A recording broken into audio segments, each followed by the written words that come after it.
Buenas tardes para todos. Buenas tardes. Buenas tardes.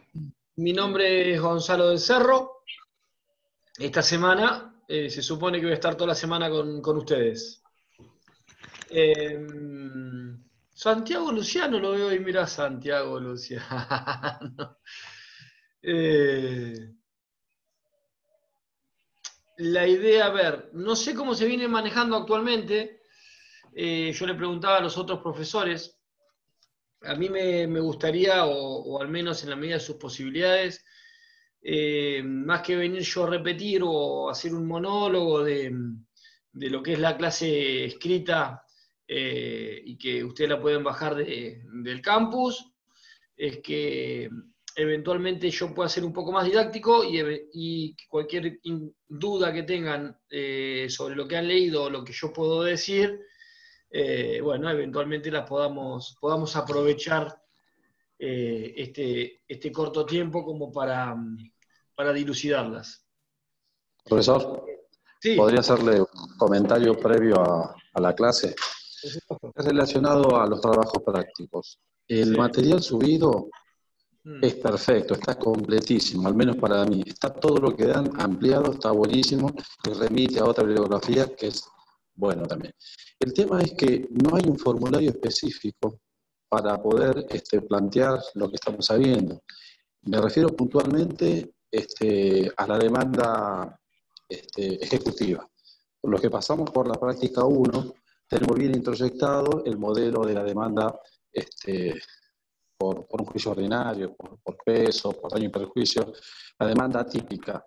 Pero bueno, la demanda de juicio ejecutivo es más acotada y cuenta con algunos rasgos distintivos.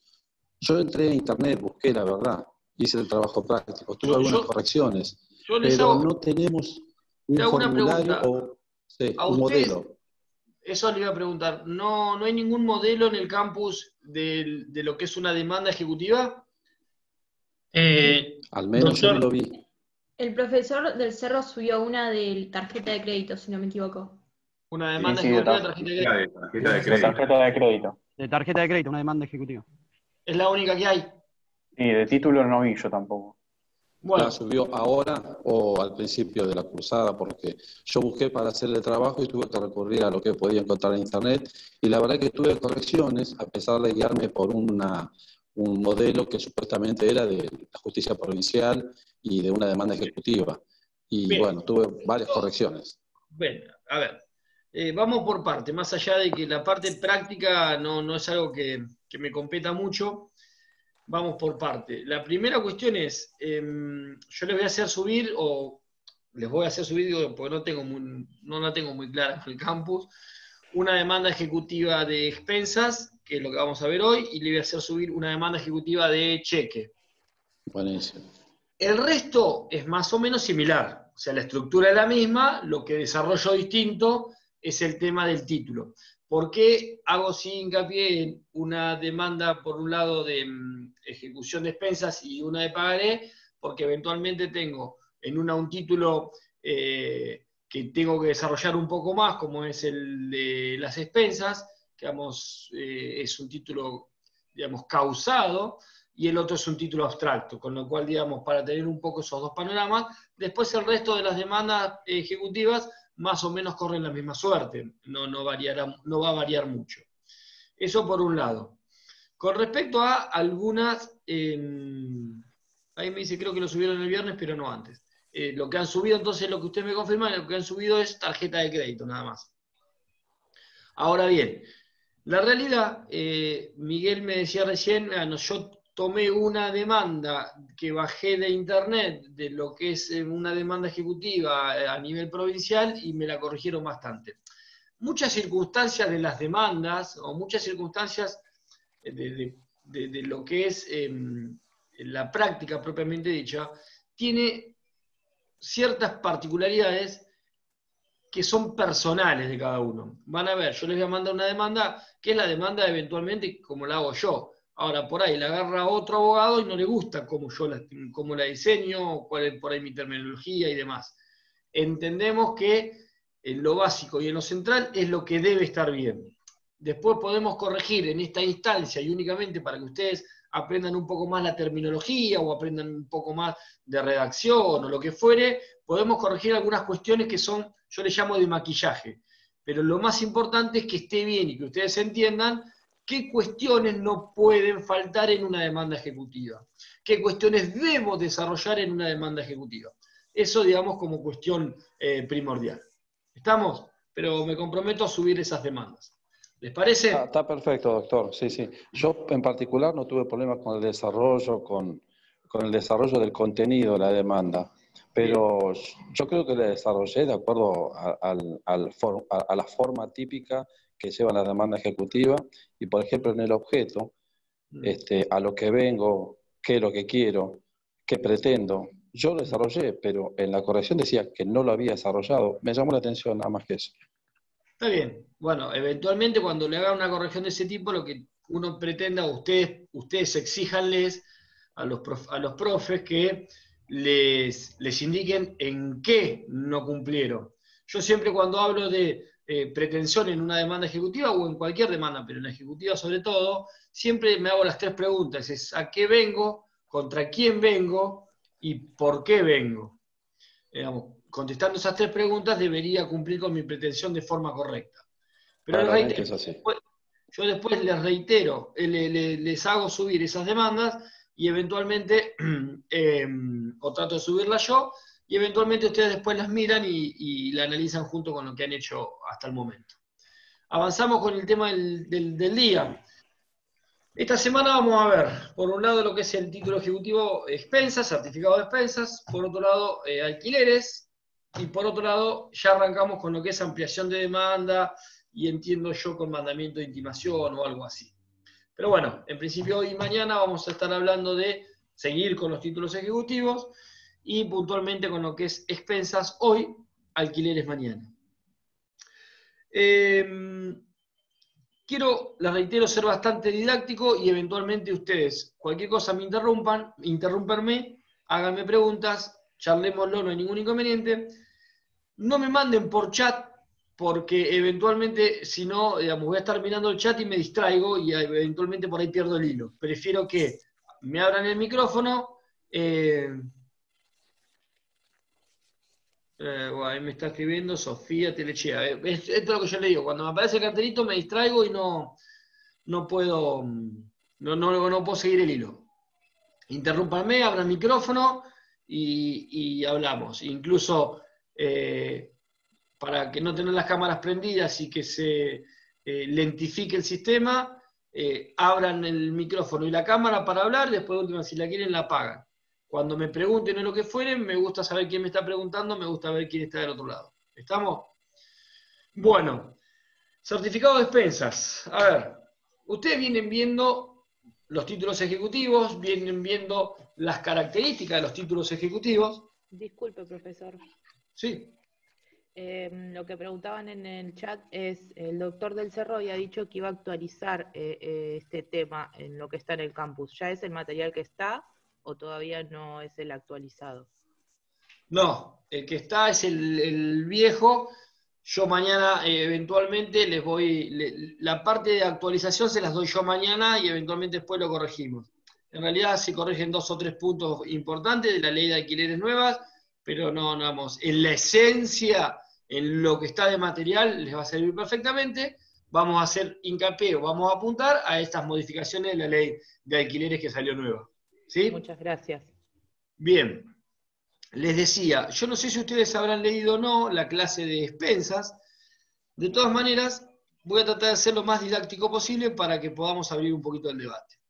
Les decía, ustedes ya vienen viendo lo que son los títulos ejecutivos, las características de los títulos ejecutivos, cuando son causados e incausados, cuando son causados que la causa se conoce, pero que no está en el título, o los causados cuya causa se conoce y además figura en el título, como es el caso de los alquileres, que vamos a ver mañana. El certificado de expensas es uno de los títulos ejecutivos que es causado, que se conoce la causa, pero que no la contiene el certificado. Podemos hablar, o podríamos hablar desde la teoría qué son las expensas, podríamos hablar de todo lo que es la modificación nueva del Código Civil y Comercial y que estableció eventualmente o que empezó a reconocer, reconoció a la propiedad horizontal como un derecho real. Toda esa parte teórica la voy a obviar, la voy a omitir y vamos a meternos específicamente en el título ejecutivo, que es lo que a mí me interesa que ustedes entiendan y eventualmente ante alguna cuestión determinada ustedes me puedan preguntar. A ver,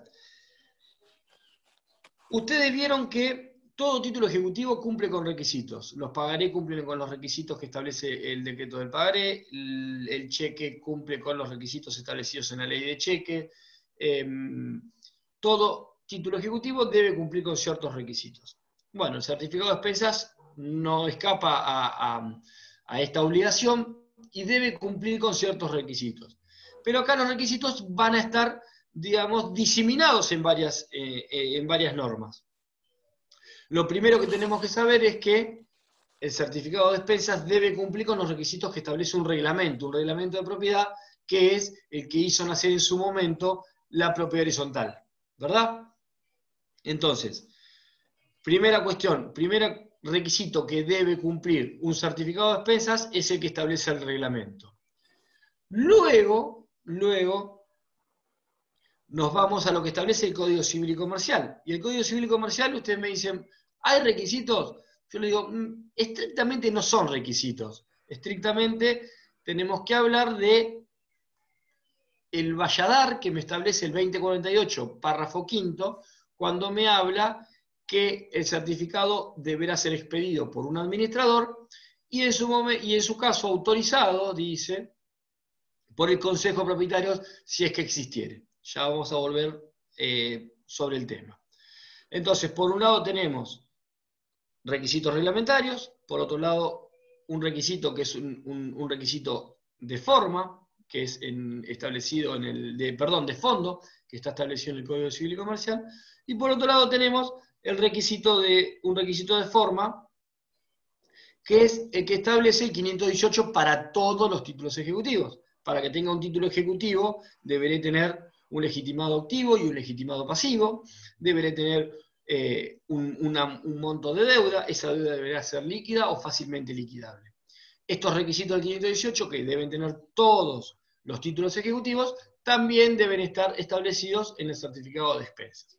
Con lo cual, hasta acá tengo que el certificado de expensas va a tener que cumplir con los requisitos del reglamento, va a tener que estar confeccionado y eventualmente autorizado, confeccionado por el administrador y eventualmente autorizado por un consejo, conforme al 2048 del Código Civil, pero además deberá cumplir con los requisitos establecidos en todos los títulos ejecutivos, establecidos en el 518 del Código Procesal Civil y Comercial.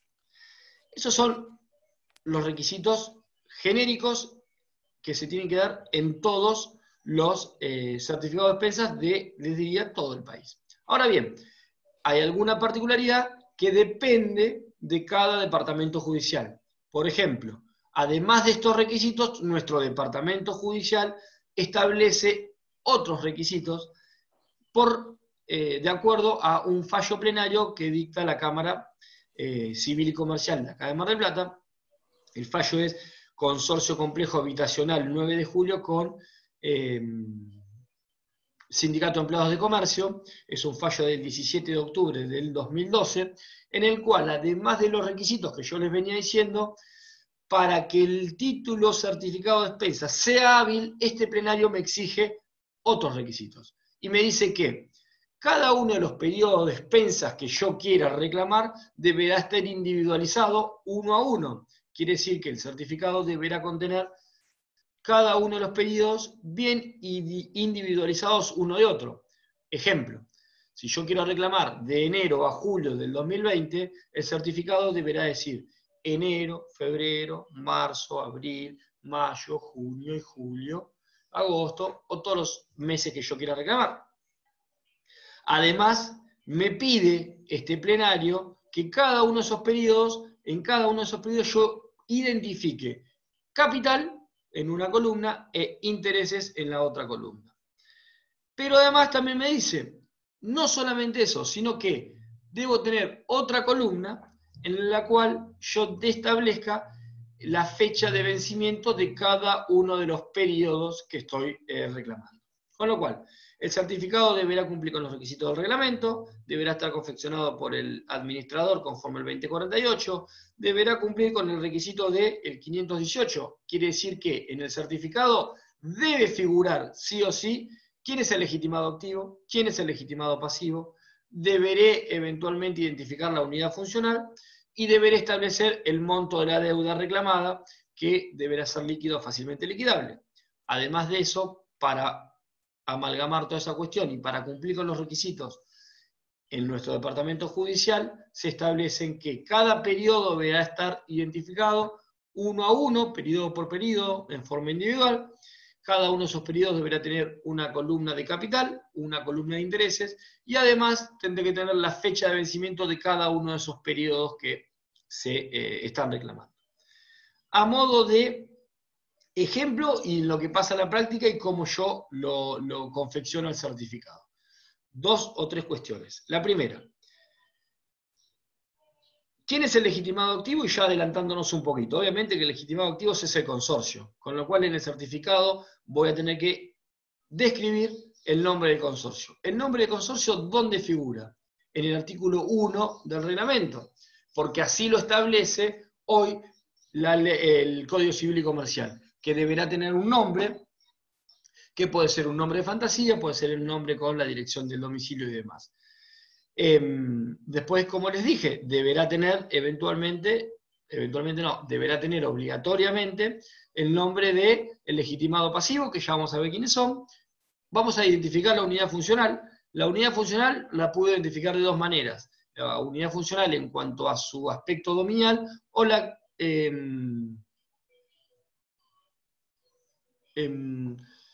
Luciano Orozco, después de la clase te puedes comunicar. Bueno, les decía, la unidad funcional la puedo identificar desde un punto de vista dominial o la puedo identificar desde el punto de vista administrativo. Desde el punto de vista dominial voy a tener que la unidad funcional es la 10, la 12, la 20, la 35, y desde el punto de vista administrativo puedo identificar a la unidad funcional como primero A, segundo B, quinto G. ¿Está? Esa es la manera de identificarla administrativamente. Cualquiera de las 2 maneras que yo le identifique va a estar bien en el certificado. Y después le reitero, periodo por periodo voy a tener que poner cada uno de los meses con capital e intereses. Yo, particularmente, no le pongo el vencimiento de cada una de las expensas en una columna por separada, sino que hago un vencimiento genérico. Si ustedes ven un reglamento, en los reglamentos figura que las expensas se deberán pagar del 1 al 10 del mes siguiente a que son liquidadas. Con lo cual, yo al final del certificado, siempre pongo que los periodos identificados vencen del 1 al 10 del mes siguiente en que fue liquidado. De esa manera estoy cumpliendo con esta exigencia de poner el vencimiento de cada uno de los periodos. ¿Hasta acá se entiende? ¿Vamos bien? Sigo. Sí, perfecto. Bien.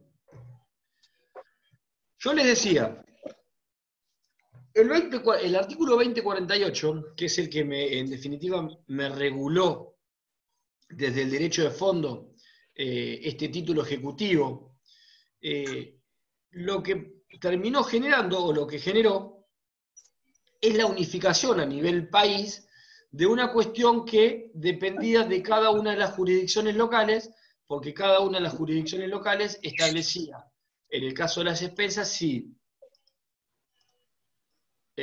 cada una de las expensas, si correspondía reclamarlas vía ejecutivamente o a través de un cobro de pesos ordinario.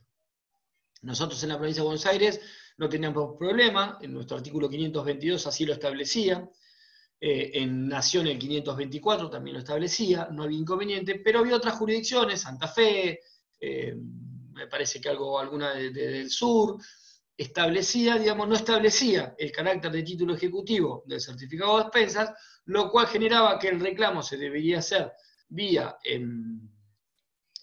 cobro de pesos, y eso generaba que, digamos, los trámites sean engorrosos y bastante más lentos. El 2048 vino a unificar todos esos criterios y a determinar que el crédito de expensas es reclamable vía título ejecutivo y el certificado debería ser confeccionado a través de un administrador. Esto solucionó, con lo cual esto unifica todas las jurisdicciones. ¿Qué pasa, hija? Unifica todas las jurisdicciones, y ahora actualmente todas las jurisdicciones pueden, a través del título ejecutivo, reclamar el crédito de expensas. Hasta acá vamos. Bien. Bien, a ver. Vamos con... Me interesa un poco el tema de... Perdón, ¿alguien me habló o no? Sí, quería preguntarle si puede repetir por favor el nombre del fallo, ese que establecía los requisitos. Sí, es el Consorcio Complejo Habitacional 9 de julio contra Sindicato de Empleados de Comercio, del 17 de octubre del 2012.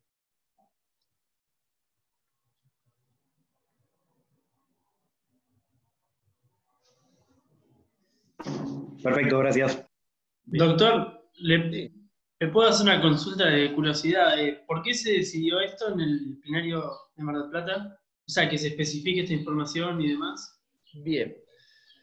La discusión en realidad venía de hace tiempo. En realidad en la Cámara de Apelaciones de acá de Mar del Plata tenía dos criterios.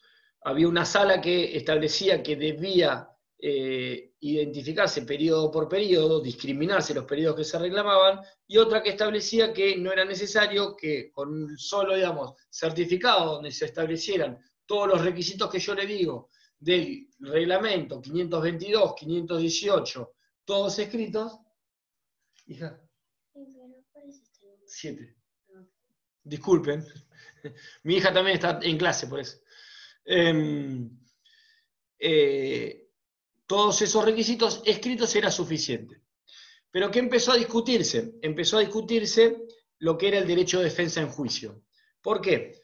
Porque de hacer un certificado, de permitirse un certificado donde no tengo discriminado periodo por periodo, me quita la posibilidad, primero de analizar el título en forma independiente, cada deuda en forma independiente, y evitaba de esta manera, y era un poco exprofeso que los administradores lo hacían así, la posibilidad de plantear ciertas defensas. Por ejemplo, la excepción de pago, la excepción de prescripción. ¿Por qué? Porque no se olviden algo, cada periodo es independiente uno de otro, entonces cada periodo de expensa, esto lo vamos a ver, tiene un periodo prescriptivo propio. No significa que porque yo inicio demanda hasta julio del 2020, si yo no amplío más la ejecución, no se me van a prescribir más los periodos. Cada periodo es independiente uno de otro y tiene su plazo prescriptivo propio. ¿Sí? Primera cuestión. La segunda cuestión, yo iba a pagar un periodo de expensas, pagaba el periodo de expensas, no se me puede negar el pagar el periodo de expensas por más que esté en mora, y ese periodo de expensas después me lo querían reclamar. Y yo no podía oponer la excepción de pago, ¿por qué? Porque a mí me decía, no, ¿sabe lo que pasa? En este certificado, lo que usted dice que pagó acá no figura como tal. Entonces, todas esas cuestiones relacionadas puntualmente y específicamente al derecho de defensa en juicio, generaron que, en definitiva, se generara este plenario en donde empezaron a interpretar también el 522, que el 522... Profesor, sí. Una consulta respecto a lo que dijo recién. ¿Es legal entonces que el administrador le prohíba al propietario pagar la última expensa debiendo expensas anteriores? Porque demandan que pague las expensas más antiguas y que después pagará las expensas con vencimiento más próximo. A ver, eso es el modo, digamos, de tratar de generar una presión para tratar de solucionar todo. Desde el punto de vista legal, no corresponde. El periodo que vence, o el último periodo que no esté en mora puede ser pagado en tiempo y forma sin ningún inconveniente. Yo puedo incluso ir pagar, y si no me dan un recibo correspondiente, mandar una nota, una carta de documento diciéndole que ese pago que yo estoy haciendo debe ser imputado de tal o cual manera, para que no me lo imputen como ellos quieran. Pero digamos, yo puedo pagar el periodo que no esté vencido el que quiera. No importa que yo para atrás tenga deuda. Eso no va a obviar, obviamente, que me reclamen judicialmente. Pero no pueden negarse a cobrar un periodo de expensas nuevo que no esté vencido, que no esté en mora. ¿Sí? Perfecto. Bien. Entonces, todo te estaba explicando Nicolás. Todas estas cuestiones relacionadas al derecho de defensa en juicio generaron que el 522 hablaba de deudas, no hablaba de deuda, entonces dice, no, esperen, interpretemos bien, la deuda de expensas no es una deuda, son muchas deudas independientes, entonces tienen que estar identificadas, porque cada una de esas deudas pueden generar distintos tipos de defensas, excepciones, ¿no? Y esas excepciones, si yo no lo tengo identificado, es muy difícil que yo las pueda oponer, con lo cual estoy violando el derecho de defensa en juicio de aquella persona que quiera eventualmente hacerlo valer en una causa. ¿Qué pasa? El 9. ¿Sí? ¿Hasta ahí vamos? Es difícil, con los nenes. Está bravo esto de la... Bien. Un tema importante. Arranqué por el certificado. Bueno, me voy a correr un cachitito y vamos con el tema de expensas. Y algo bueno que trajo el 2048. El 2048 me habla de expensas, y me habla de expensas comunes, y me habla de expensas ordinarias, y me habla de expensas extraordinarias. Y ustedes me podrán decir, esperen, ¿expensas ordinarias o extraordinarias, comunes, es todo lo mismo? Lo que ustedes tienen que saber siempre bien es, las expensas son comunes, ¿por qué?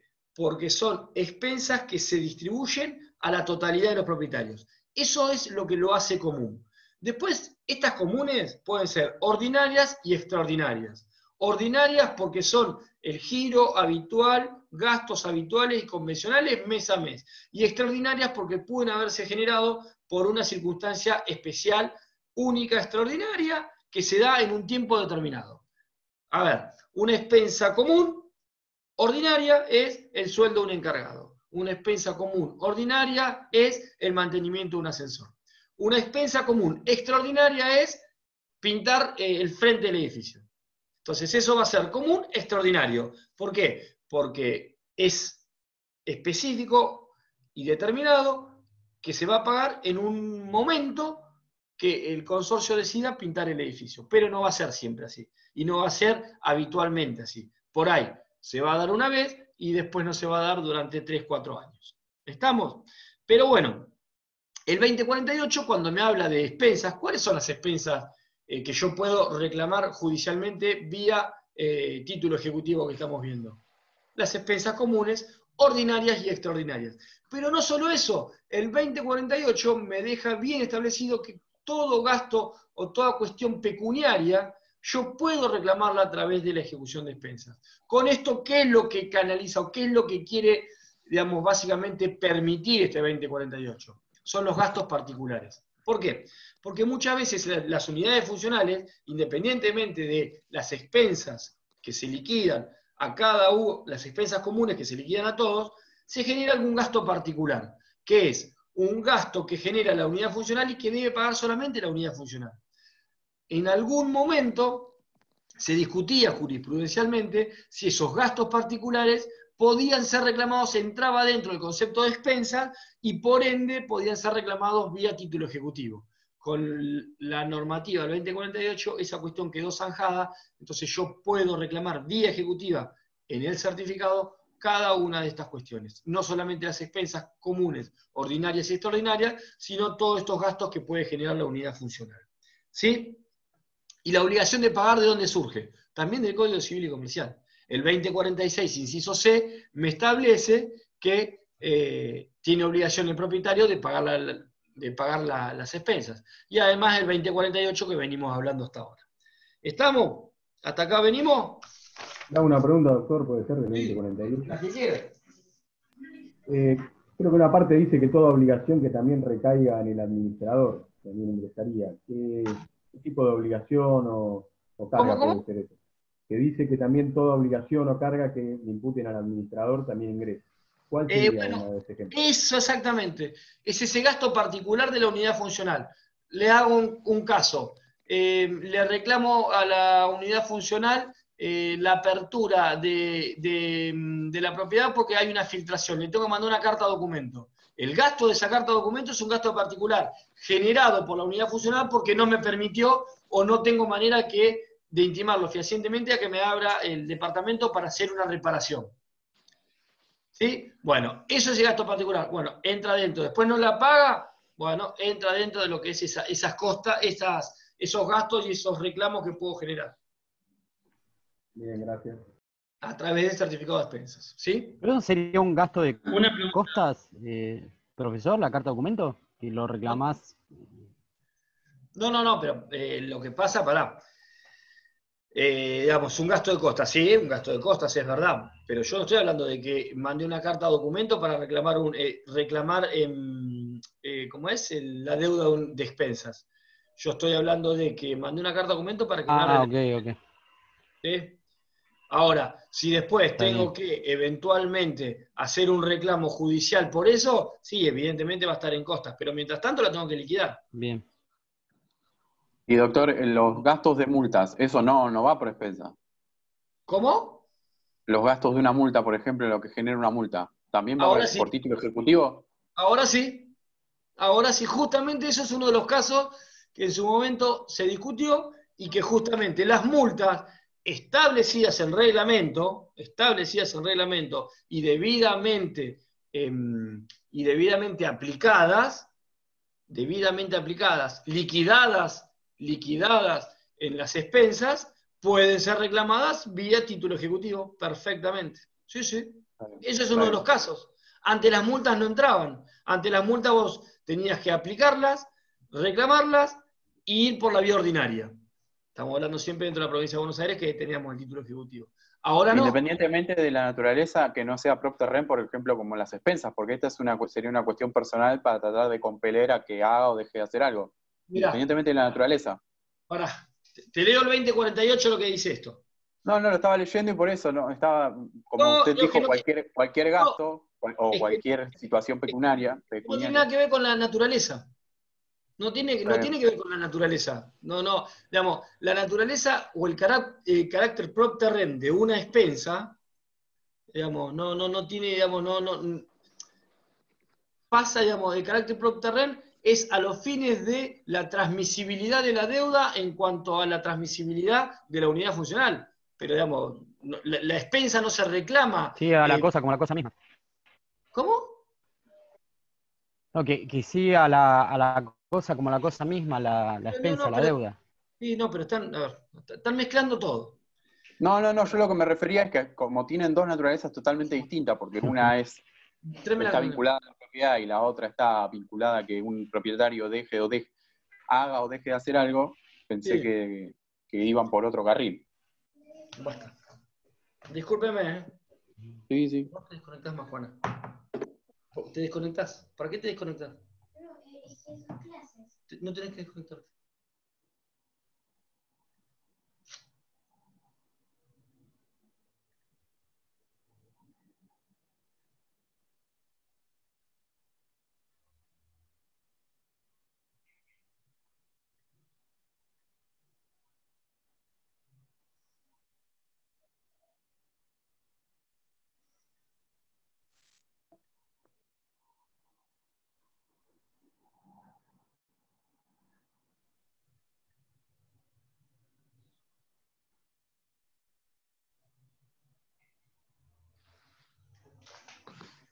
Disculpen.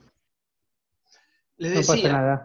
No hay problema. A ver, la cuestión ¿cuál es? La cuestión no se mezclen con el tema de la naturaleza. A ver, la cuestión es, ¿qué puedo incluir dentro de un certificado de expensas? ¿Expensas? ¿Qué son expensas? Ahí está la cuestión. No si son propter rem, no son propter rem, si sigue la cosa, no sigue la cosa. No tiene nada que ver. Y no tiene nada que ver la naturaleza de por qué se genera la expensa, si es personal, si es por un gasto común. No tiene nada que ver.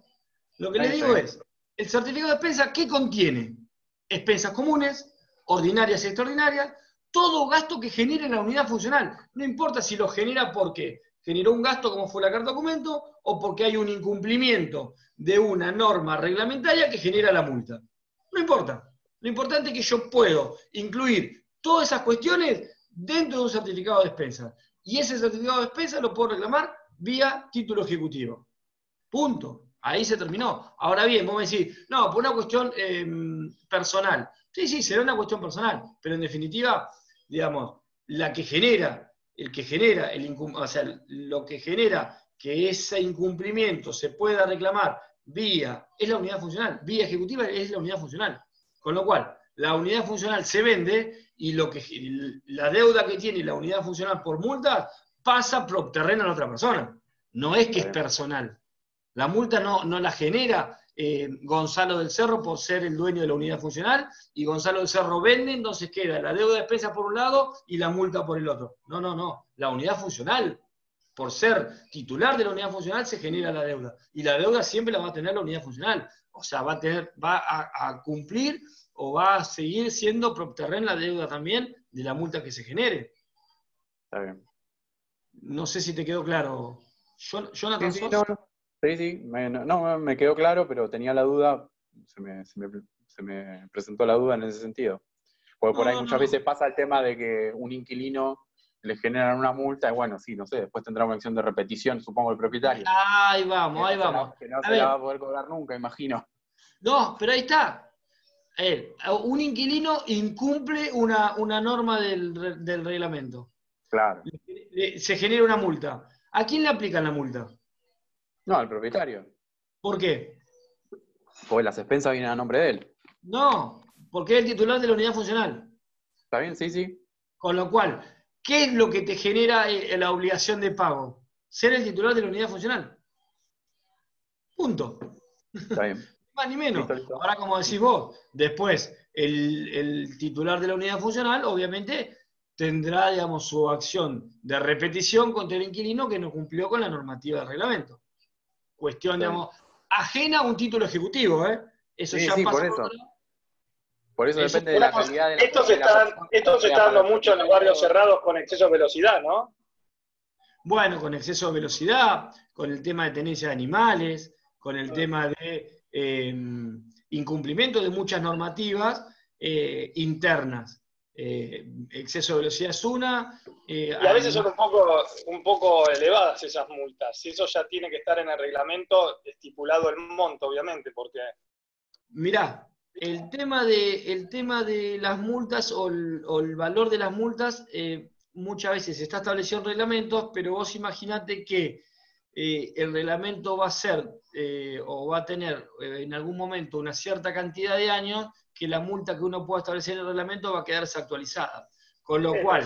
Yo pondría, por ejemplo, el 10% del valor de las expensas o el 10 litros de combustible. Ponele, puede, a ver, ni hablar, puede pasar así, puede pasar también que muchas veces se establezca un parámetro para establecer una multa, otras veces se establecerá una multa y se le dará, potestad a una asamblea para que pueda anualmente establecerla. Sí, hay 1000 maneras, pero tiene que estar establecida en el reglamento. Dos cosas tienen que estar establecidas en el reglamento. Una es la aplicación de multas y otra es cómo es el mecanismo o eventualmente cómo se establece el valor pecuniario de la multa.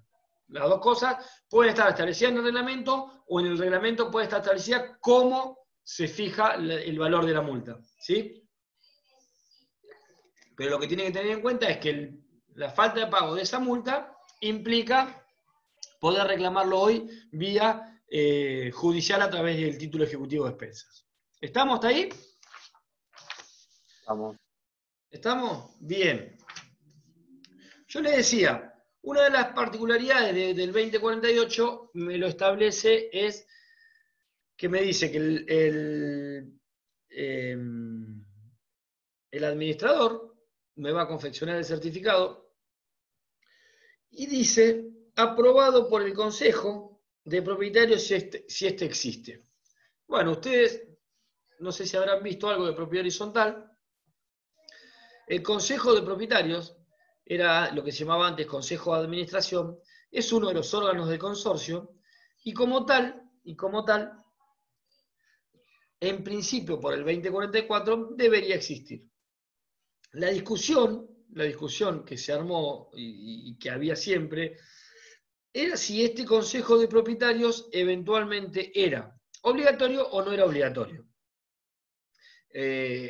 Muchos reglamentos viejos preveían este Consejo de Administración, pero en realidad el Consejo de Administración se fue generando más por los usos y costumbres de los consorcios y de los administradores que por una cuestión legislativa. De hecho, hasta el Código Civil y Comercial no existía, no estaba regulado legalmente en ningún lado este Consejo de Propietarios.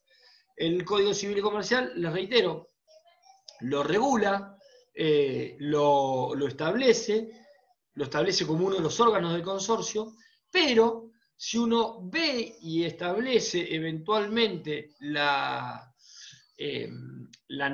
normativas que lo van regulando, podemos observar que se trata de un órgano un órgano del consorcio que no es obligatorio. Fíjense que ustedes cuando hablan el 2048 habla en forma potencial, el 2064 habla en forma potencial, el 2064 o el 2067. No me acuerdo cuál. Parece que era el 2067. No, el 2064. Cuando habla de Consejo Propietario, me habla en forma potencial, de que se podrá establecer un Consejo de Propietarios. Entonces, toda la doctrina y la jurisprudencia ya viene hablando de que no es un órgano, si bien es un órgano establecido legalmente y que corresponde al consorcio, no es uno de los órganos obligatorios que debe existir siempre.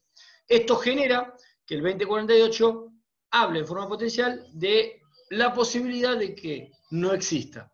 Y cuando el 2048 me habla de que el certificado será expedido por el administrador y autorizado por el Consejo si existiese, más aún representa o más aún nos hace ver la posibilidad de que, en definitiva, no exista o no esté conformado el Consejo de Propietarios. Dos cuestiones a tener en cuenta con respecto al Consejo de Propietarios. La primera es, ¿puede existir en el reglamento o no? ¿Puede existir en el reglamento o no? Y puede estar conformado o no.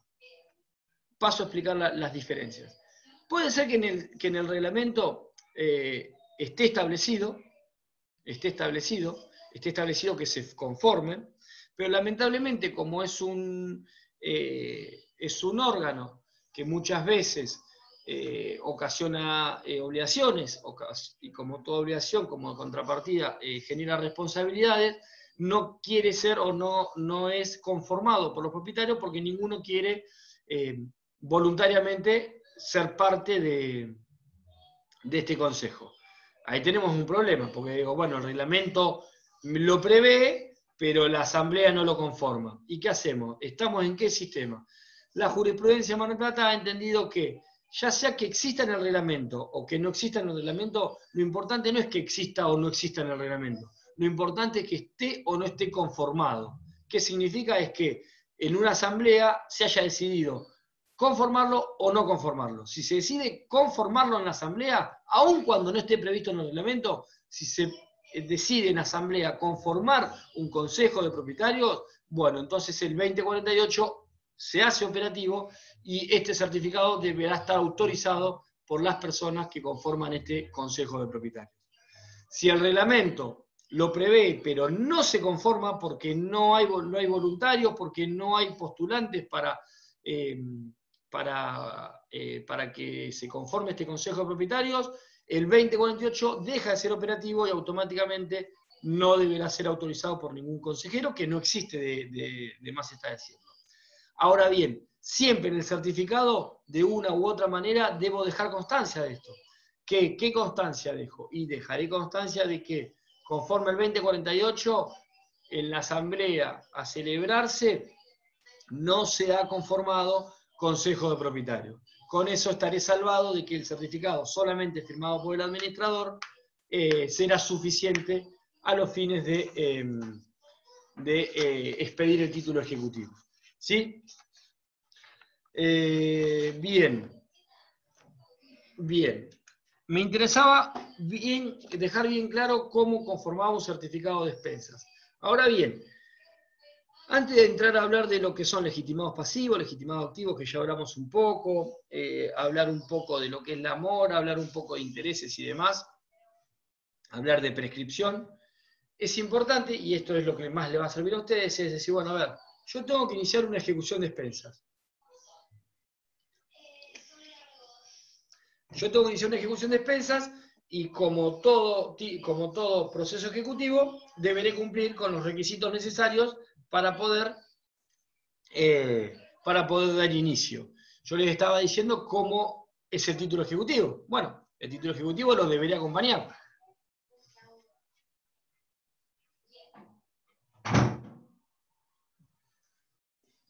El título ejecutivo lo debería acompañar, está claro. Pero bueno, yo debo complementar. No sé si ustedes vieron que otros títulos ejecutivos, muchos de los títulos ejecutivos son autónomos y no pueden ser complementados con otro instrumento. Bien, este no es el caso. El caso del certificado de expensas, debo complementarlo con cierta documentación que acreditan lo que yo eventualmente expongo en el certificado de expensas. Así voy a tener, lo primero que voy a tener que acompañar, que es parte del título ejecutivo. Esto es parte del título ejecutivo, les reitero. Es el certificado de expensas, es el título ejecutivo. Pero debe ser complementado sí o sí ¿con qué? Con el reglamento de propiedad. El reglamento de propiedad es parte del título ejecutivo, lo complementa. ¿Por qué? Porque tengo los requisitos fundamentalmente en cuanto a fecha de mora, a forma de liquidar expensas, a qué corresponde expensas y qué no. Entonces, la manera de complementar el certificado de expensas es a través del reglamento. Pero además, ¿qué más voy a tener que acompañar seguramente a esta ejecución? Porque recuerden algo, yo les dije que el certificado debía cumplir con el 518, debía cumplir con el 2048 en cuanto a administrador y en cuanto a consejo de propietarios. ¿Qué dos documentaciones voy a tener que acompañar sí o sí para acreditar las cuestiones que establece el 2048 y el 518 del Código Procesal? Abra micrófono. ¿El contrato del administrador puede ser? ¿Cómo? ¿El contrato que tenga el consorcio con el administrador puede ser? ¿Cómo es el contrato? No sé, una locación de servicios puede ser. No, ahora que pienso, acompañando el reglamento ya está. No. El acta de designación del administrador. Esperen de a uno, porque si no es un lío. La asamblea donde se permitió. No, tiene que presentar la liquidación periodo por periodo. No me escuchen. Carlos, estabas hablando vos. Sí, decía que el acta donde se dejó constancia de que ese iba a ser el administrador. ¿Y dónde surge eso? De la asamblea, de la reunión de asamblea, que la asamblea termina dando el mandato a un administrador determinado. Entonces, ¿qué tendré que acompañar? El acta de designación. El acta certificada de designación, acta de asamblea certificada, de donde surge la designación de administración, del administrador. ¿Y qué más va a surgir de esa acta? Si hay consejo de propietarios. Si hay consejo de propietarios o no hay consejo de propietarios. Con lo cual, reglamento, certificado de expensas, reglamento, acta de asamblea certificada. De ahí van a surgir dos cosas. La designación del administrador, que es el que firmó el certificado de expensas, y además va a surgir si hay o no consejo. Si no hay consejo, y yo en el certificado dejo constancia que no hay consejo, el acta va a certificar justamente lo que yo estoy diciendo, y si hay consejo, en el certificado de expensas van a estar firmados. ¿Quién está firmado los integrantes del consejo? Miguel. No, decía que si hay consejo, tiene que firmar indefectiblemente los integrantes del consejo. Sí, por eso estaba explicando eso. Van a estar firmados y lo que va a poder hacer el juez es corroborar que los que firmaron el certificado son los que figuran en el acta de designación. ¿Qué otra documentación es muy importante que yo acompañe al momento de iniciar la ejecución? ¿Podría ser el contrato de locación en caso de que se quiera ejecutar a otra persona que no es el titular del inmueble? Si, por ejemplo, está alquilado. Bueno, la obligación del titular nada más de pagar las expensas. A ver, después vamos a ver después quiénes son los el poder legítimos. Les adelanto que el locatario no es legitimado pasivo. Después vamos a ver quiénes son los legítimos pasivos. Un informe de dominio. Un informe de dominio donde surge el titular de la propiedad. Exactamente. En el informe de dominio pueden surgir varias cosas. No solamente, primero, los datos de la unidad funcional. Primera cuestión, figuran en el informe de dominio. Voy a saber cuál es su matrícula, cuál es la unidad funcional, cuáles son el polígono, todo figura en el informe de dominio. Circunstancia fundamental, ¿para qué? Para después poder trabar embargo. La segunda cuestión, ¿cuál es? La segunda cuestión es que va a figurar, ¿quién? El titular registral. El titular registral de la unidad funcional. Pero además pueden surgir también otras personas que yo pueda reclamar. Por ejemplo, un usufructuario. El usufructuario, que también es legitimado pasivo, ahora lo vamos a ver, figura en el informe de dominio. Con lo cual, si yo tengo un inmueble que el titular es fulanito de tal, pero además hay un usufructuario vitalicio a favor de otra persona, voy a tener ahí dos legitimados pasivos. Puedo o no, dependerá después si quiero reclamar o no quiero reclamar. ¿Estamos? ¿Hasta acá? Pero muy importante entonces, recapitulando la cuestión. Certificado de expensas que tiene que ser expedido por el administrador y firmado por el consejo propietario si existe o no existe. Reglamento de propiedad, que me va a establecer las pautas que voy a exponer en el certificado. Además, voy a tener que acompañar un acta certificada de la última asamblea, de donde surja la designación del administrador y eventualmente si se conformó o no consejo de propietarios. Informe de dominio, que me va a determinar quién es el titular registral de la unidad funcional, si tengo usufructuario o no tengo usufructuario, y además los datos registrales de la unidad funcional generadora de la deuda de expensas que voy a reclamar. Por último, como un condimento, como una pimienta más a la cuestión, se los adelanto, va a estar la carta documento, o puede estar la carta documento, por la cual yo extrajudicialmente le reclamé la deuda de expensas. ¿Estamos hasta acá? ¿Vamos bien? Sí, doctor. Excelente. Sí. Bien. Vamos un poquito a eso que hablábamos de lo que tiene que ver con legitimado pasivo. Espérenme un segundito. A ver, alguna cosa.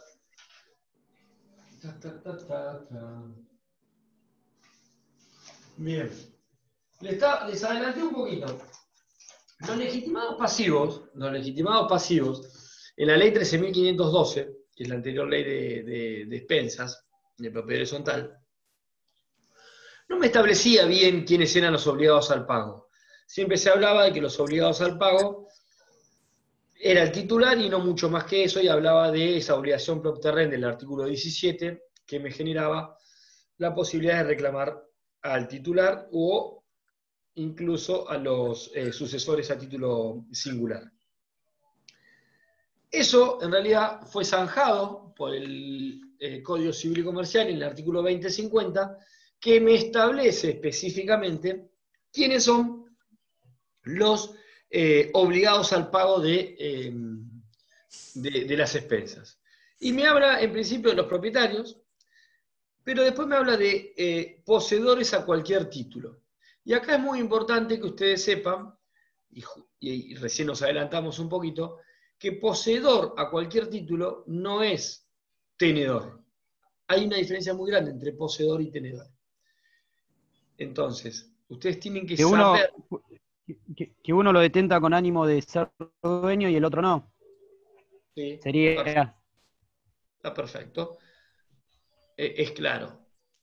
Y en cuanto a la obligación del pago de las expensas, el 2050 me dice que el que es obligado es el poseedor, no el tenedor. Por eso, una persona que ocupe la unidad funcional en carácter de inquilino, de locatario, la realidad que es un tenedor, no es un poseedor, y por tanto no es obligado al pago. Ahora bien, hay una cuestión que tiene que quedarles claros a ustedes, y de hecho mañana en el tema de alquileres también lo vamos a ver. Yo consorcio, le tengo que reclamar a los que son legitimados pasivos, le tengo que reclamar a los que son obligados al pago. Con lo cual, cualquier convención que haga el propietario o esté obligado al pago con terceras personas ajenas a mí no me interesa, a mí no me importa.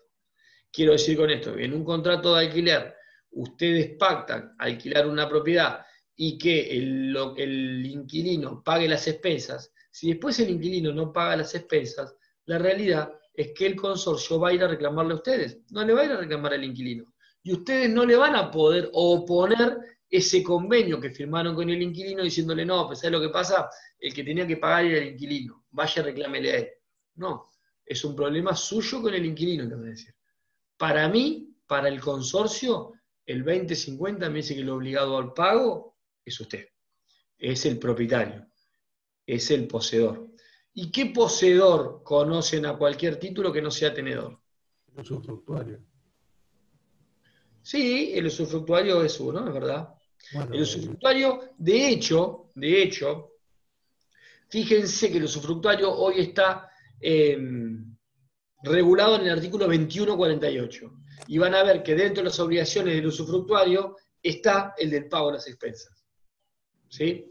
Por lo tanto, todo aquel que sea obligado al pago de expensas pasa a ser legitimado pasivo mío. Ahora bien, un tema que es importante y que es, cuando yo tengo más de un legitimado, o sea, tengo más de un obligado al pago, estamos dentro de la órbita de lo que se llama ¿qué? Liticonsorcio pasivo. Facultativo. ¿Cómo? Necesario. Facultativo o necesario. Y sí, ya sé que es facultativo o necesario. ¿En este caso qué es? Facultativo. Necesario. Facultativo. Un necesario por ahí y varios facultativos. Necesario. Necesario. Necesario. Facultativo. Bien, estamos bien. Bueno, esperen, cierren todos. Uno solo, dígame, y desde que gana, ¿eh? ¿Facultativo o necesario? Facultativo.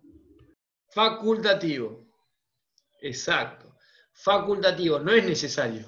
Necesario es cuando indefectiblemente debo reclamar la obligación a todas las personas legitimadas pasivas. Facultativo es, yo puedo reclamarle a los que yo quiera. Eventualmente podré limitar la garantía de mi crédito a el 50% de la titularidad de la unidad funcional. Vamos a suponer que son dos hermanos que tienen, son dueños de un departamento y yo le quiero reclamar solamente a uno. Bueno, le puedo reclamar el todo de la deuda solamente a uno, el todo de la deuda solamente a uno, son solidariamente responsables, el todo de la deuda solamente a uno, lo que sí no voy a poder embargar el 100% de la unidad funcional, voy a poder embargar el 50%, cuya titular es la persona que yo demandé. ¿Me entienden? ¿Me comprenden? Igual de todos modos, pero solo si, perdón. Lo que mandan a uno, ese puede... Gregorio, te escucho medio con interferencia. ¿Ahí me escuchas mejor? Más o menos, a ver. Hola, ¿ahí se escucha bien? Más o menos. Pero a ver, decime que a ver si te... No, que cuando se lo demanda a uno, yo quería saber si esa persona no puede oponer la excepción de falta de legitimación, pero puede pedir o que citar al otro el proceso, ¿no? No, porque justamente esa es la diferencia entre liticonsorcio pasivo, facultativo y necesario. Cuando es el liticonsorcio facultativo, la facultad del acreedor es reclamarle a quien quiera. Justamente. Un levantamiento de embargo, podría ver.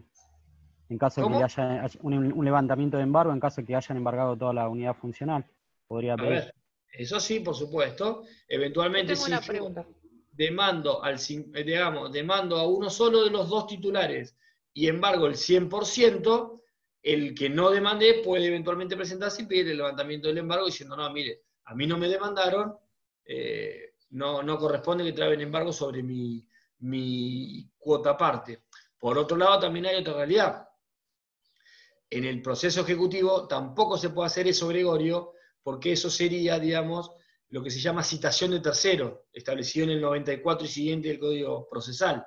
Y en el proceso ejecutivo, a diferencia de un proceso ordinario o un proceso común, no existe la intervención de terceros. Y esto métanselo en la cabeza. No hay intervención de terceros en el proceso ejecutivo. ¿Sí? No puedo tercería, en el caso de una tercería, hay eventualmente para pedir que de mejor derecho, ahí hay una intervención de terceros. Estás mezclando, Luciano, ahí estás mezclando bastante las cosas. No estamos en el tema ese. ¿Por qué tercería? A ver.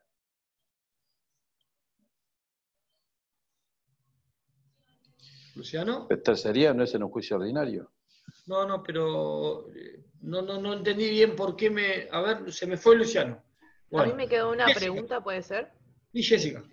Recién usted dijo que no, podría reclamarle el total a uno de los propietarios, en caso de los dos hermanos, pero no embargar la totalidad de la unidad funcional. Eso lo entiendo porque la otra parte no entraría. Pero sí podría pedir trabar embargo sobre otro bien de la persona que estoy ejecutando y no embargar el 50% de la unidad funcional. ¿O obligatoriamente me van a pedir que pida la de la unidad funcional? Para que ustedes lo entiendan bien claro, yo no puedo trabar una medida cautelar o no de ningún bien de una persona que no sea parte en el expediente. Mientras sea parte en el expediente, yo puedo trabar embargo. Puedo trabar embargo de la unidad funcional o puedo trabar embargo de lo que quiera. De un sueldo, puedo trabar embargo de un alquiler, puedo trabar embargo de otra propiedad que tenga. No hay ningún problema.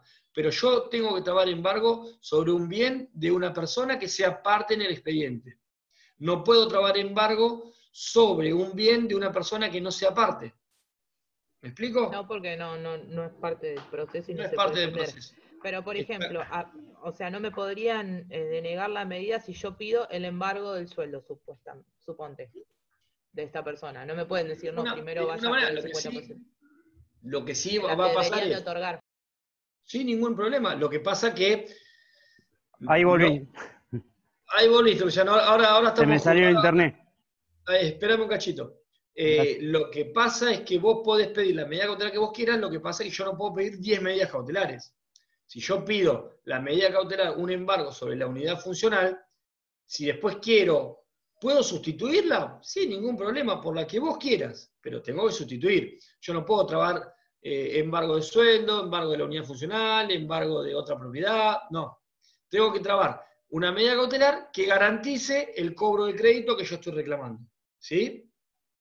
¿Está claro? Luciano, volvemos al mismo. Comentame un poquito el tema de... ¿Luciano? Ah, se me fue Luciano de vuelta. Se fue. Bueno, seguimos, vamos a seguir. Antes de seguir pasando, cuando usted mencionó que cualquier convención que el propietario haga con terceros, como puede ser un inquilino, sobre el pago de las expensas, no es oponible al consorcio, usted creo que al final, si no escuché mal, dijo que usted opina eso. No sé si hay alguna opinión contraria o hay otra consideración. No, yo no opino eso. No, yo no opino eso. O sea, no es oponible al consorcio para nada. Ah, listo, no. Yo escuché eso último y interpreté que era una opinión. Cualquier convención privada no es oponible al consorcio. O sea, no puede venir el propietario y decir, no, lo que pasa es que yo arreglé con mi inquilino y mi inquilino iba a pagar, vaya y reclámele a mi inquilino. No, usted págueme y después vaya y reclame. De hecho, mañana lo vamos a ver que hay una posibilidad de ejecutar el canon locativo, pero además eventualmente ejecutar dentro del proceso ejecutivo de alquileres, poder ejecutar esas obligaciones dinerarias que se obligó a pagar el inquilino y no pagó. Y tenemos que ver cómo hay que reclamarlo. Pero el consorcio no, de ninguna manera. No es oponible y yo tampoco puedo reclamarle el tema a él. ¿Sí? ¿Quedó claro, Nicolás? ¿Se fueron? Sí, perdón. Sí, quedó claro. Bueno, buenísimo. Avanzamos un poquito. Ya hablamos de... no me dijeron un poseedor un poseedor con cualquier título. Díganme. Hemos dicho el usufructuario, pero una persona eso que nada más. sea por boleto de compraventa. Boleto de compraventa. Correcto. El comprador por boleto. El comprador por boleto es una persona que tiene posesión y eventualmente le será obligado al pago. Tema importante cuando tengo una persona así. Yo siempre, este es un ejemplo que se lo pongo a todos y les tiene que quedar bien claro desde el punto de vista de la praxis, desde el punto de vista de lo práctico. ¿Hasta qué hora tenemos clase? ¿Hasta qué hora? 16:30. 16:30. Doctor, una consulta. ¿Y el caso del usucapiente? ¿Qué? Es un poseedor. ¿Sí? Contra ese se pueden ejecutar, entonces. Sí, lo que pasa es que la posesión, digamos, vos fijate que si vos lees el 2050, dice poseedor a cualquier título. Y en el tema de la posesión, digamos, del usucapiente, es difícil encontrar el título. ¿Cuál es el título?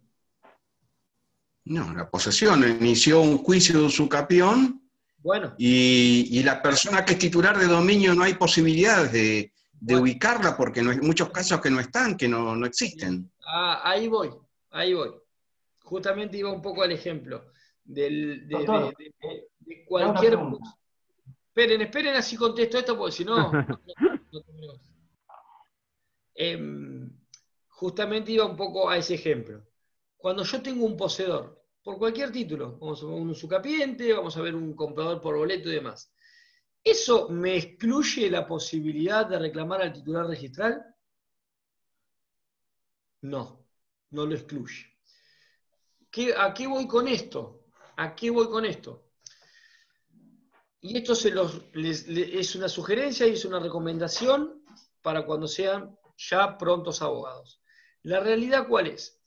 Ustedes, no importa el legitimado que tengan, no importa qué título tengan, siempre el primer legitimado, siempre, el primer legitimado pasivo, tiene que ser el titular registral.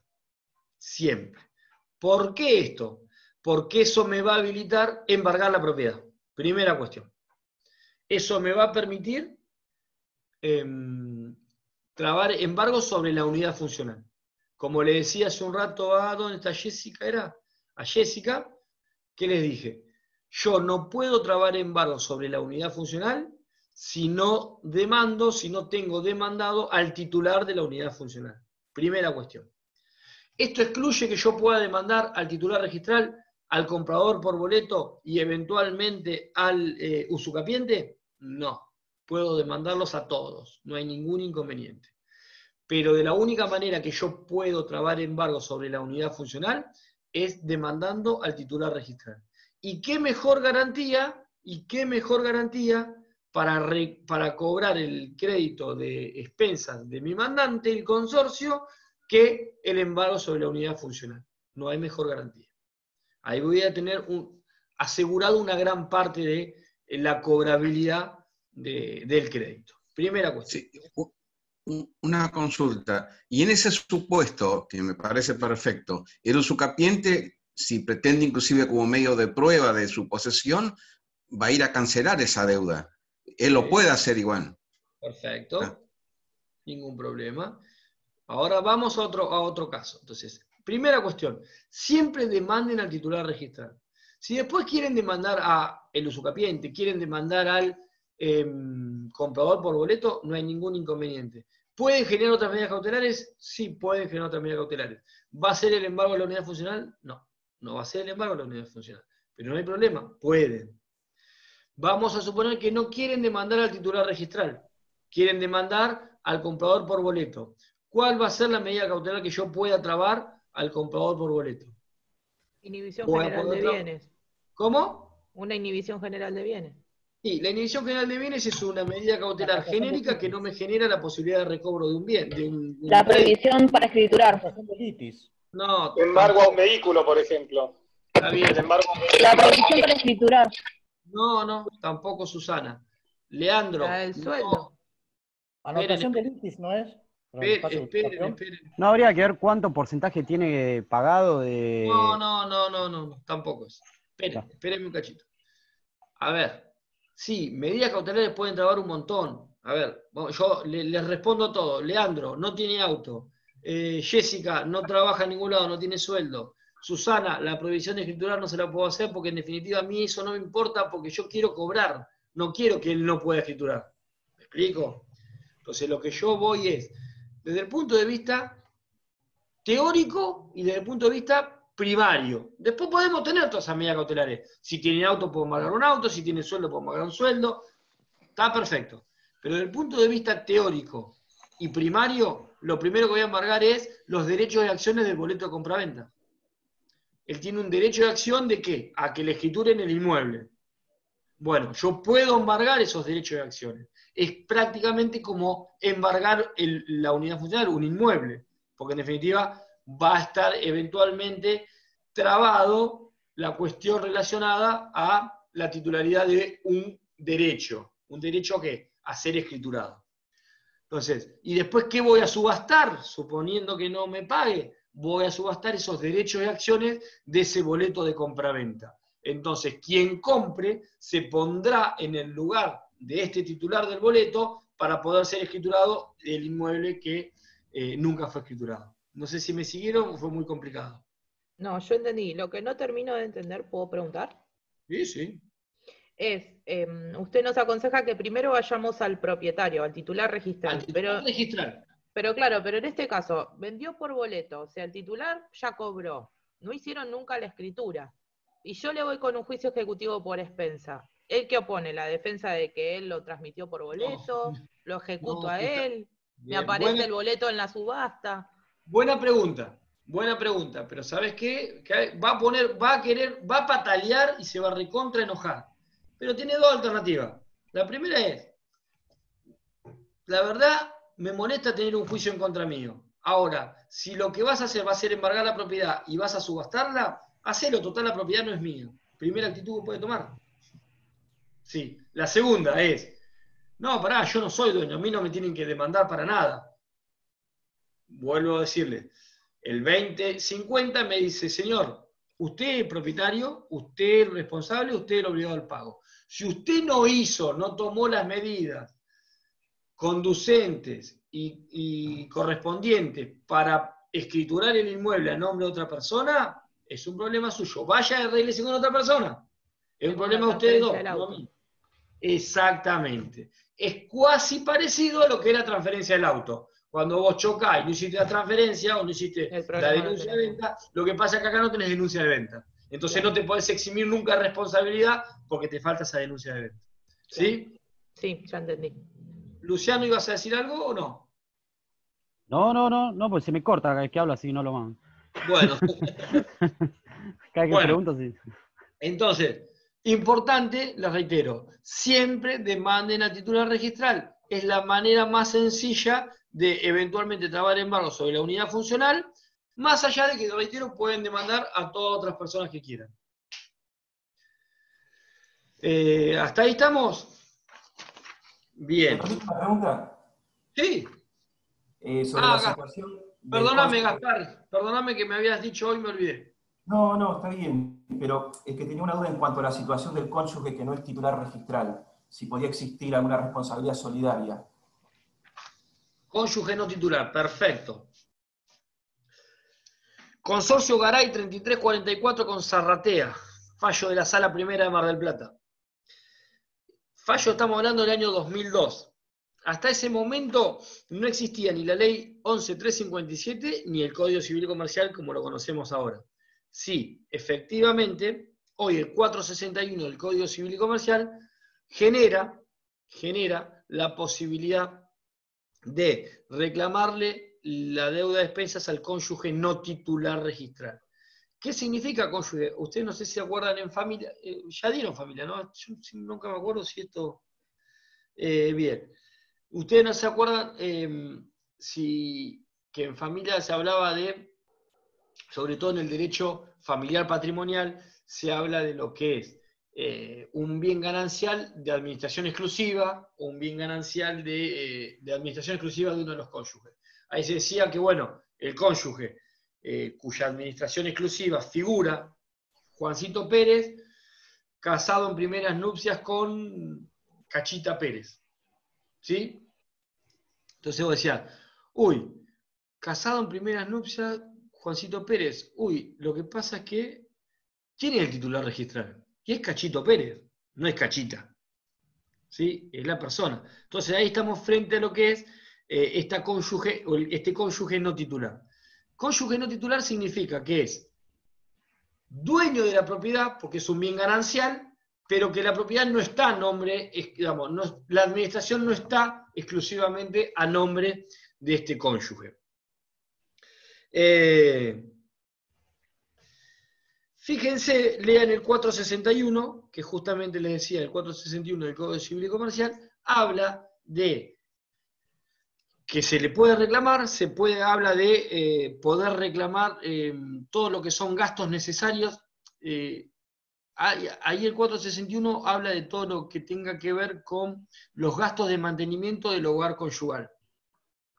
Y uno de los gastos de mantenimiento y conservación son las expensas. Con lo cual, digamos, habla de la obligatoriedad de este cónyuge no titular. Gaspar, no sé si te contesté con eso. Igual véanlo y fíjense que en realidad el 461 es bastante similar a lo que establecía antes el artículo 5 de la ley 11.357, que habla de que el principio es que el cónyuge no contrae la deuda, pero aún así va a pasar a ser responsable. Y después, también el 461 lo que establece es la extensión de su responsabilidad, hasta dónde responde y hasta dónde no responde, porque habla de,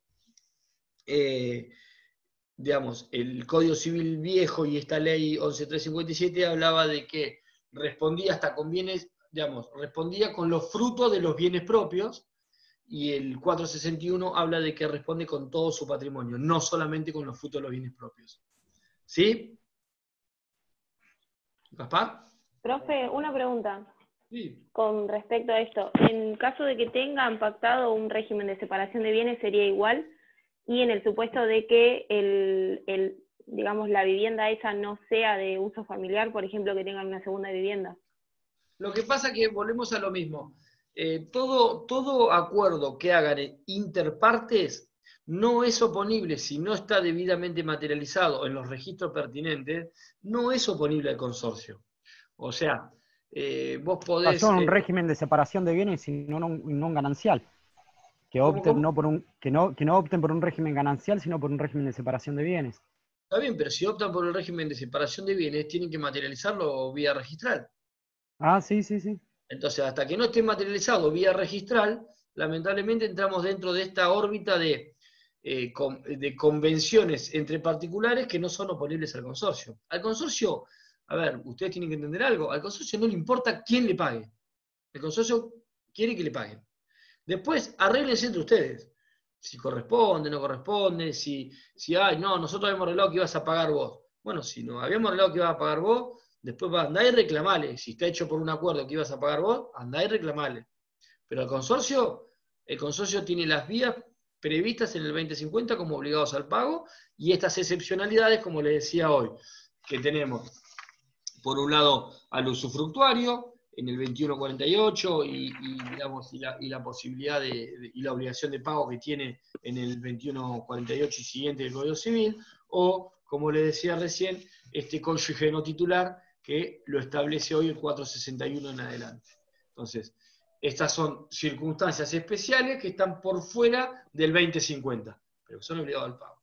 El consorcio cumple reclamándole a los que son obligados al pago. Después, entre ellos puede haber una cuestión interna que deberá ser zanjada entre ellos. Vamos rapidito porque se me está yendo el tiempo. Un tema bastante importante que quiero que entiendan es la prescripción de las expensas. Yo les decía hoy, cada periodo de expensas es independiente uno de otro, con lo cual cada expensa tiene su periodo prescriptivo propio. y entra dentro de lo que establece el 2562, inciso C del Código Civil y Comercial, que antes las expensas vencían a los 5 años. Todo aquello que sea por periodos mensuales o plazo menor, una cosa así, dice el 2562, prescribe a los 2 años. Antes era 5, ahora son 2. No es una pavada, porque en definitiva tengan en cuenta que el plazo prescriptivo pasa muy rápido. ¿Pero qué significa esto? Significa que cada periodo, como prescribe por sí mismo, cuento desde cuándo vence el periodo de expensas y de ahí en adelante cuento 2 años. Yo siempre cuando hablo de prescripción hablo de 2 cuestiones que son muy importantes. Uno es, ¿desde cuándo prescribe? Y otra es, ¿cuál es el plazo prescriptivo? ¿Desde cuándo prescribe un periodo de expensa? O mejor dicho, ¿desde cuándo comienza a correr el plazo prescriptivo de un periodo de expensa? Desde que el periodo es exigible. Yo lo que siempre les planteo es lo siguiente. Si tengo el periodo enero del 2020, ese periodo enero del 2020 va a vencer del 1 al 10 de febrero del 2020. Vamos a suponer 10 de febrero del 2020. A partir del 10 de febrero del 2020 comienza a correr el plazo prescriptivo. O sea, toda obligación empieza a correr el plazo prescriptivo desde que la misma es exigible. ¿Cuándo es exigible en el caso de expensas? Desde que tengo el vencimiento del periodo correspondiente. En febrero del 2020, ¿cuándo empieza a correr? El 10 de marzo del 2020. A partir de ahí empiezan a correr 2 años por cada uno de los periodos. ¿Está claro? Pero cada periodo corre de manera diferente. ¿Sí? Respecto a los intereses, la tasa de interés. Perdón, me perdí. Por ahí es una pregunta muy básica. No. O sea, a mí me vence el 10 de febrero y de ahí tengo 2 años para hacerla exigible. No, es exigible desde ese momento. Desde el momento que vence, 2 años para iniciar la acción. Tenés 2 años para iniciar la acción porque si no se te prescribe. Y ese plazo no se corre porque, por ejemplo, cuando te viene la expensa mes a mes, te recuerda lo que venís debiendo y te lo viene sumando más los intereses más todo y te pone un total. La expensa de este mes, las que debes, más los intereses. Sí. ¿Y? ¿Eso no corre el plazo de los 2 años? No. No. El plazo... Hasta una vez que acaeció, de ahí son 2 años. Que a vos te sumen a través de una cuenta corriente un saldo de expensas no significa que cada uno de esos periodos sea independiente uno de otro. ¿Por qué? Porque al momento que vos reclames, no vas a poder reclamar el saldo con capital e interés así como lo tenés vos en ese monto total que te suman todo. Vas a tener que dividir periodo por periodo. Esa deuda que a vos te la ponen en forma genérica está conformada por distintos periodos de expensas que mes a mes se fueron sumando. Y lo que es reclamable es cada uno de esos periodos de expensas. Por eso, la prescripción es individual de cada uno de los periodos. No es que yo puedo ir modificando cada uno de esos periodos. ¿Sí? Por eso hoy no sé quién es que me preguntaba, Miguel me preguntaba, bueno, vamos a suponer que vos tenés 10 periodos adeudados y bueno, este mes voy a pagar en tiempo y forma, quiero ir a pagar. Y me dice, no, porque vos tenés un montón de deuda, te lo pongo a cuenta de aquella deuda. No, yo quiero pagar este periodo. ¿Se puede negar? No, no se puede pagar, porque es un periodo independiente. Es individual. Siempre que no se haya atrasado. ¿Cómo? Siempre que pueda estar en tiempo para pagar. Siempre que esté dentro del plazo de vencimiento de ese periodo. Vamos a suponer, enero, se vence del 1 al 10. El 8 de febrero voy a pagar. Estoy en tiempo. Ese periodo no está en mora. Que eso es otra cosa que es muy importante que ustedes tengan en cuenta. La mora es automática en expensas. Van a ver ustedes los reglamentos que establece que la mora es automática. Lo que no significa que no deba interpelarlo vía carta documento. La mayoría de los reglamentos habla de telegrama colacionado. ¿Para qué? Para que me quede expedita la vía. Ahora, ¿eso significa que no entró en mora? Sí, la mora es automática, por el solo hecho del vencimiento del periodo de expensa. ¿Sí? ¿Estamos hasta acá? Bárbaro. ¿Qué hora estamos? Son 1:30 justo. ¿Esto se corta o seguimos? Se puede extender, pero no sé si hay otras clases. Está bien. Bueno, hagamos una cosa. Cortamos acá. Yo si mañana, digamos, usted tiene alguna duda de esto que vimos, si quieren los primeros 10 minutos lo charlamos, vemos un poquito esto. ¿Saben qué les voy a pedir para mañana? Mándenme al campus para mañana un certificado de expensas. Quiero un certificado de expensas conforme a lo que estuvimos charlando. Por favor. Me lo mandan al campus, yo lo veo. Mañana, los 10 primeros minutos, charlamos un poquito de algunas circunstancias de esos certificados y empezamos con alquileres. ¿Les parece? Está bien, quedó pendiente lo de intereses y yo le quería preguntar el tema de las preferencias de cobro. ¿Cómo queda el consorcio respecto de qué rango quedaría? Ningún problema. De todas maneras, lo que es privilegios y todo lo demás es en la parte, en la bolilla de liquidación, la parte de ejecución de sentencia, Jonathan. Está bien, bueno, pero intereses quedó pendiente. No hay ningún inconveniente. Rápidamente se los adelanto, los intereses son los que están establecidos en los reglamentos, Y después hay una variedad, que mañana lo vemos, hay una variedad de jurisprudencia, el cual limita o permite la ampliación de esos intereses establecidos en el reglamento. ¿Sí? Pero lo vemos mañana bien tranquilo en un minutito. ¿Les parece? Una pregunta. Gracias. Gracias. Decime, Rocío. No entendí. ¿Usted quiere que hagamos un ejemplo de certificado de expensas y como trabajo práctico y lo enviamos? No entendí. Exacto. Ok. Exactamente. ¿Listo? Gracias. Hasta mañana, chicos. Gracias, hasta mañana. Gracias. Gracias, hasta mañana.